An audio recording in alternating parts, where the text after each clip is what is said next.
What's going on, fam? It's the entertainer, the motivator, the educator, Lucky Murray, and I'm back with another CHH Now. Yes, your boy's doing videos, and yes, there's a lot of content, and I am doing this right now because there may not be content in the next 2 weeks. I don't know. We got to get it while it's hot. Before I start reporting this story, your boy is doing a 3-part series on Lecrae, and I already did 2 parts. And it's funny how when Lucky Murray does a 2-part story, then Rapzilla does their interview. I don't know. I'm not saying Rapzilla is following Lucky Murray because they probably not. But if they are, I'm a trendsetter. I'm a trailblazer in this Christian hip hop thing. Thank me later. But anyway, let me get back because I know some of y'all gonna be in the comment section like, well, anyway, I don't want to hear that right now. I'm just trying to enjoy my quarantine life. And Lecrae has a new interview with Rapzilla. It's been a while, but we got to go back to Rapzilla and Lecrae. Rapzilla being Chad Horton, and Lecrae hashed out some beef. I'm going to read this tweet, and I'm going to the interview. It said, Rapzilla and Lecrae have a long history. Both launched in 2003, had disagreements. Some publicly spoke to Crae today to work towards restoration. To Crae reach into the fans, please accept our apology for our offenses and our public display in the past. Restoration, all 2020. And Rapzilla and also Chad Horton has been doing this restoration thing. I know in the past they restored a relationship with Isaiah Ziff. And by the way, he featured me in one of his songs. I don't know if that's good or bad, but I'm featured in Isaiah Ziff's songs, but that's a side note.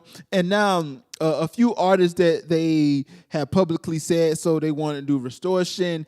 And the title of this article was Lecrae founded restoration after an identity crisis left him feeling like a failure. So I'm just going to do the highlights of this whole blog post. So if you want to read it more, please go to the link in the comment section below. Basically, Lecrae is talking about how he lost himself in this whole process.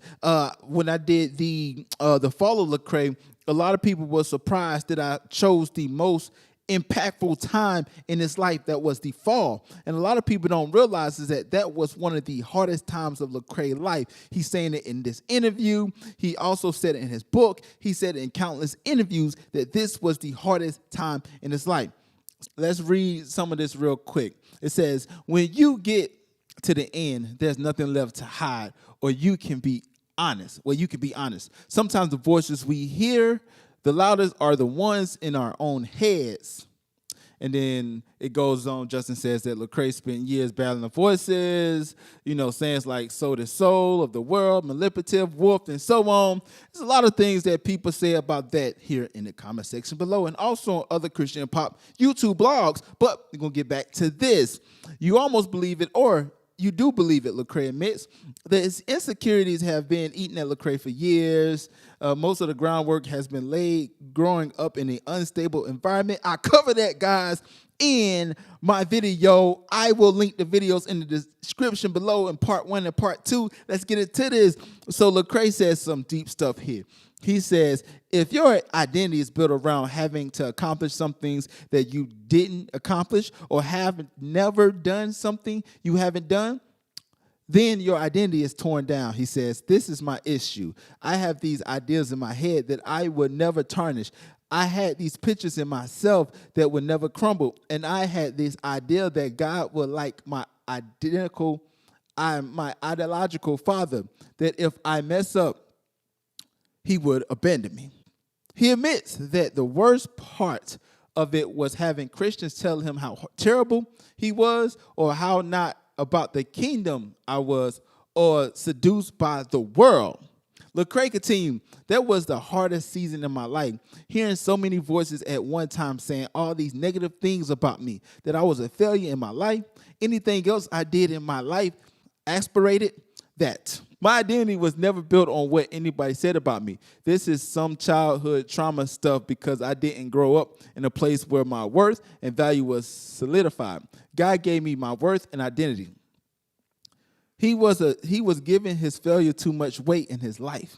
The weight was crushing him. And it goes on to say that basically it went on to say basically about how, believers was crushing him, but it was non-believers that gave him the encouragement to keep going. It was he was chatting with the Avenger star Anthony Mackie, and here's the woman says. She says, "Yo, it's so dope to see you in this environment. I respect you more now because you are not afraid to be here because other Christians might be scared to be judged for being around this." And he said basically what restored him was the trip to Israel. If you remember back in last year, it was him, Derek Minor, and a few other Christian artists went to Israel. They actually got baptized in the water, and it was a whole controversy of people saying, "Yo, being baptized and rapping." He made an analogy of being baptized in his music or whatever, and people blew up about that. But here, Lecrae says about the trip last year. He said last year a group of Christian artists went to Israel trip. In addition to Lecrae, Andy Mineo Flame, Derek Minor, Cannon, and Speckhouse were these among others. The trip was put on by the Israel Collective for a documentary. Lecrae put his sandals on holy ground and didn't return the same person. It was a gradual buildup, he said, of the impact of the experience had on him. I'll never forget the first memorable moment was being in a building that were sure Jesus sat and taught him. This is as close to the physical being of Jesus that I would ever be. I'm close to the spiritual person, but the physical person that walked around. So, basically, in a nutshell, rebaptized in the same waters that Jesus were, he was a new person, and that sparked the restoration that we are getting today from Lecrae.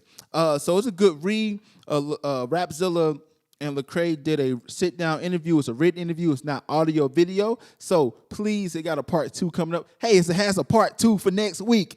What? Part 2 for next week? Okay, so I am my opinion on it is simply, I believe that this is something that is good for not only Lecrae, but Rapzilla, of course, because Rapzilla and Lecrae goes hand in hand. Every big thing that happened in Lecrae's career, Rapzilla covered it. If you go back and do your research, and every big album dropping he does, guess who's the first person there? Rapzilla. That's how Rapzilla pretty much got their whole space now, because they rode the coattails of Reach Records. Now, hear me, because maybe somebody may watch this and be like, "Well, Lucky, what?" No, I'm not saying it's a bad thing or a good thing. I think that Rapzilla's in a good place. They did do a lot of hard work. Let me put that there, because somebody will miss that and just go about, "Well, Lucky, you said." No, they did rise with Reach Records, but they also did a lot of work with Christian hip hop as well. And I think that it's good for the space to have Lecrae and also Rapzilla be in a good space, because honestly, Lecrae, it's hard to get an interview with Lecrae, but I am very curious to hear about this album. Let me know what you guys think in the comment section below. Also, people, catch me tonight, 8 p.m. The Lucky Murray Show will debut on 44 Radio. I'll be live. I'll be taking questions. I'll be talking about a few things in Christian hip hop, and you'll get a raw, unfiltered version of Lucky Murray. I won't be cussing on there, but I want to hear what you got to say about this article. Exactly. Read it. Let me know what you think in the comment section below. Again, it's the entertainer, the motivator, the educator, and please don't forget all 3. Lucky Murray back with another CHH Now. That's my website, so today is no more. It's now. CHHnow.com. Dang it. I done lost it. I had it. But yeah, man, check me on my radio station. Everything in the comment section below, and also hit me up. Text me. My number is down in the description below. But let me know what you think about it in the comment section below. Until next time, people.